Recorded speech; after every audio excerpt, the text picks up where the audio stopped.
Kami nih ya paling nggak suka cari masalah sama orang. Tapi kenapa sih pada ganggu terus, ya? Pada usil terus, ya. Saya sama Pak Sabar berbisnis real. 7 perusahaan kami nggak ada bisnis aneh-aneh. Dan kita persilahkan kok untuk diperiksa rekening kita. PPATK cek rekening saya, cek rekening kami. Ada nggak? Kalau ada 1 rupiah pun duit haram dari money laundry, sita semua aset saya. Silakan disita. Ada nggak yang berani kayak saya gini ngomong? Sunio siapa ya? Kau cari sendirilah orang yang mirip Sunio siapa mukanya. Kau cari sendirilah. Kalian itu netizen ya, jangan suka menyimpulkan tanpa membaca, mendengar dengan teliti dulu. Ya, saya tidak panik. Saya hanya mempertegas. Jangan senggol-senggol saya atau bisnis saya. Karena saya nggak pernah ganggu orang. Saya nggak pernah mau usil sama orang, ya. Saya nggak pernah mau usil sama orang, ya. Hidup cuma numpang minum kok. Belum tentu kita besok masih hidup kok. Nggak mau saya ganggu-ganggu orang. Usil sama orang ngapain? Kita ini nyari teman bukan nyari musuh. Tapi emang Susunio itu kerjanya nyari musuh. Siapa? Bisa. Lebih banyak dia apa saya?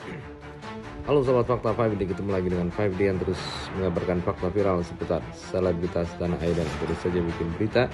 Dan dengan berita mereka tetap eksis di ranah media. Ya, hubungan baik antara Dr. Richard Lee dengan John LBF akhirnya pecah berantakan. Asalnya Dr. Richard Lee diduga mengungkap penipuan yang dilakukan oleh John LBF. Crazy Rich yang kaya mendadak ini akhirnya membuat John LBF marah. Padahal mereka sebelumnya nampak hubungannya baik-baik saja.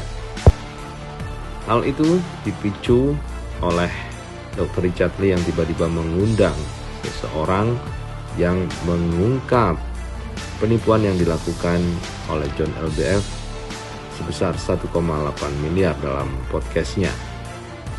Podcast itu berjudul Pura-Pura Kaya. John LBF diduga nipu 1,8 miliar. Banyak korban. John LBF diduga nipu 1,8 miliar pura-pura kaya. Hal itu membuat John LBF meradang dan langsung menyerang Dr. Richard Lee dengan mengatakan Dr. Richard Lee itu Sunio, wajahnya seperti Sunio. Padahal John LBF dan Dr. Richard Lee juga pernah podcast bareng di tempatnya Dr. Richard Lee. Waktu itu memang Dr. Richard Lee seakan tidak percaya dengan kekayaan instan yang didapat oleh John LBF. Ya. Oke, kita bongkar semuanya di sini. Oke ya. Tapi Bang John ini kaya instan. 2019 pengangguran, benar? Iya, betul. 2019 saya main burung. Burung siapa nih Pak? Sampai 2019 pengangguran, nggak ada kerjaan.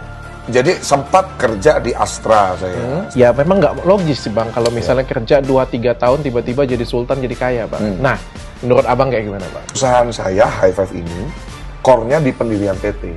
Kecepatan, servis, harga yang murah itu jadi privilege yang luar biasa untuk perusahaan ini. Kecepatan untuk maju perusahaannya. Tapi saya potong sedikit Bang John. Ya. High Five ini kan bukan punya Bang John jadinya, kalau dari cerita tadi. Betul.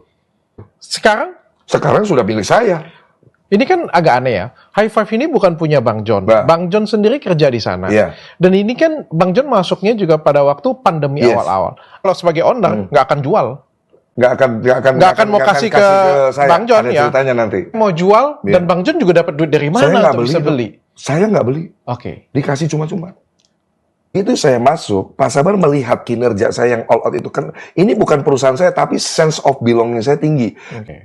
Makanya saya cepat naiknya. Naik itu, saya itu jadi owner tuh baru 2021, bulan Agustus. 2021. Lebih pendek lagi nih, jadi bukan 3 tahun, bukan 2 tahun, 1 tahun sebenarnya.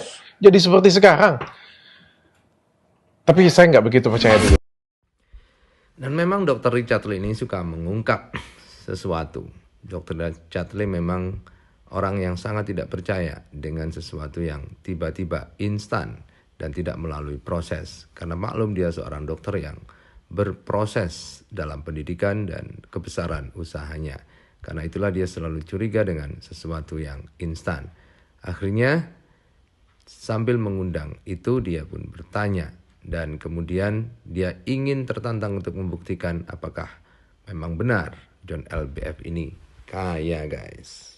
Tapi John LBF akhirnya marah kepada Dr. Richard Lee dan bikin klarifikasinya di akun media sosialnya. Kami nih ya paling nggak suka cari masalah sama orang. Tapi kenapa sih pada ganggu terus ya?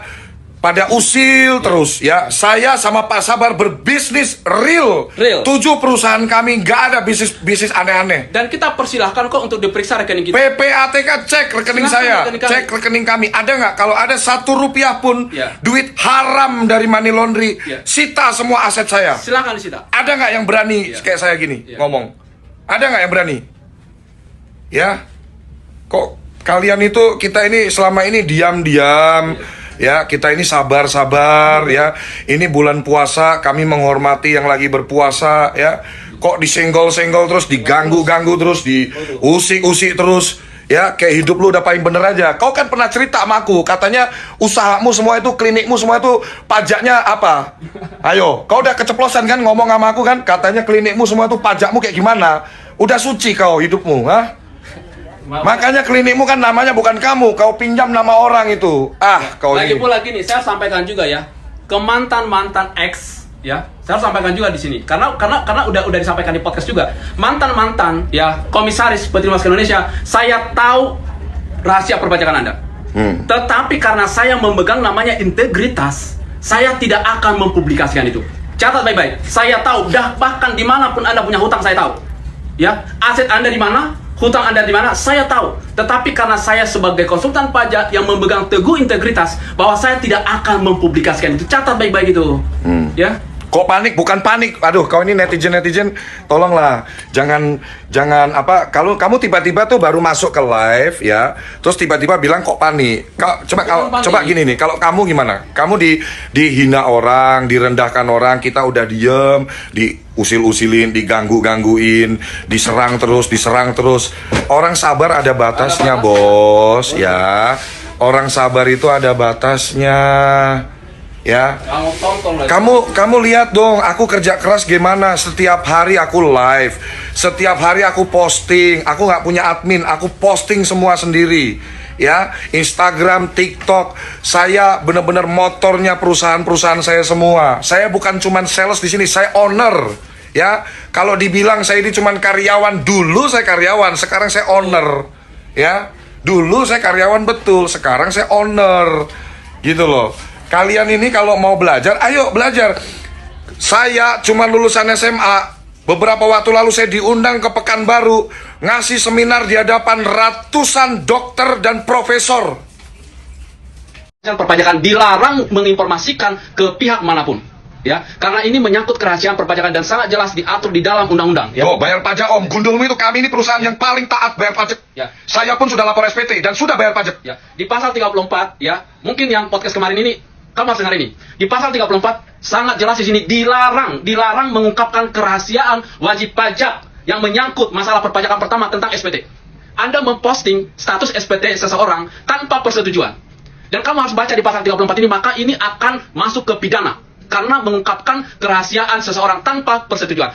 Kamu berani di dalam podcast membacakan laporan SPT pribadi saya dan perusahaan saya tanpa kuasa, tanpa persetujuan. Itu ada undang-undangnya, bos.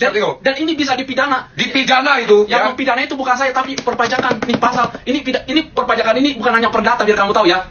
Tapi pidana.